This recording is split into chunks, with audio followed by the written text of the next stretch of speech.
வணக்கம். 50-60களை பார்த்த பழைய திமுகவை பார்க்க வேண்டி வரும்னு எச்சரித்தேன்.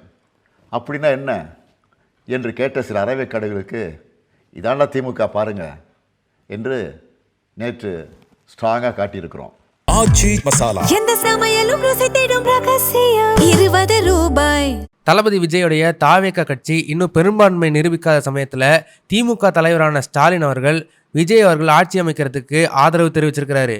இந்த 2026 தமிழக தேர்தலில் தளபதி விஜய் அவர்களுடைய தமிழக வெற்றிக் கழகம் கட்சி மிகப்பெரிய ஒரு பெரும்பான்மையில் வெற்றி பெற்றிருக்கு. இன்னைக்கு தளபதி விஜய் முதலமைச்சர் பதவியில் பொறுப்பேற்றுக்கிறதா இருந்தது. ஆனால் தமிழக ஆளுநரான ராஜேந்திர விஸ்வநாத் அர்லேக்கர் தாவேக கட்சி இன்னும் பெரும்பான்மை நிரூபிக்காததுனால தளபதி விஜயால் இப்போதைக்கு பொறுப்பேற்றுக்க முடியாது அப்படின்ற மாதிரி அவர் தெரிவிச்சிருக்கிறாரு. ஆனால் அரசியலமைப்பு பிரகாரம் படி ஒரு கட்சி தேர்தலில் தனிப்பெரும்பான்மையில் ஜெயிச்சாக்கா மெஜாரிட்டியை கூட பின்னர் லேட்டராக நம்ம நிரூபிச்சுக்கலாம். ஆனால் முதலமைச்சர் பதவியை தாராளமாக ஏற்றுக்கலாம் அப்படிங்கிற மாதிரி தான் சிஸ்டம் இருக்குது. ஆனால் இப்போதைக்கு ஆளுநர் தளபதி விஜய் சிஎம்மா பதவி ஏற்றுக்க முடியாது அப்படின்னு மறுப்பு தெரிவிச்சிருக்கிறாரு. அதே சமயத்தில் நேற்று நைட்டு தளபதி விஜயோடைய சிஎம் கான்வே பார்த்தீங்கன்னா திருப்பி எடுத்திருக்கிறாங்க. அதே போல் இப்போதைக்கு தளபதி விஜய்க்கு அடிப்படை போலீஸ் பாதுகாப்பு கூட பார்த்தீங்கன்னா திரும்பி வாங்கியிருக்கிறாங்க.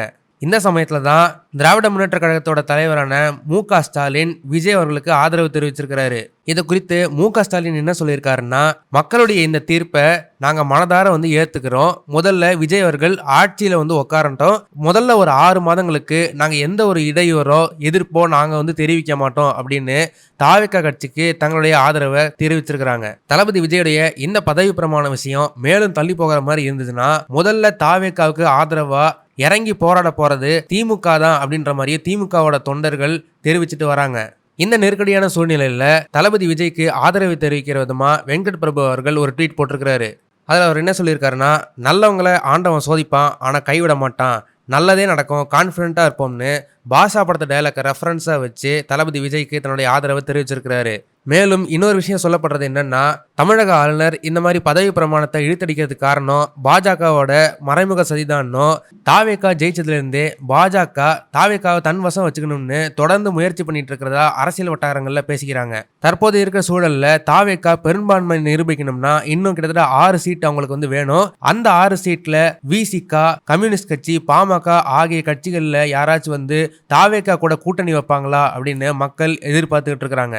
இறுதியில் தளபதி விஜய் அவர்கள் எந்த கட்சி கூட கூட்டணி வைப்பாரு அப்படின்னு நீங்க நினைக்கிறீங்கன்னு மறக்காம கமெண்ட் செக்ஷன்ல சொல்லுங்க. இந்த வீடியோ உங்களுக்கு பிடிச்சிருந்தா மறக்காம லைக் பண்ணுங்க, ஷேர் பண்ணுங்க. இதே மாதிரி நிறைய இன்ட்ரெஸ்டிங்கான வீடியோஸ் பார்க்க வீ டாக்கீஸ் சேனலை சப்ஸ்கிரைப் பண்ணுங்க.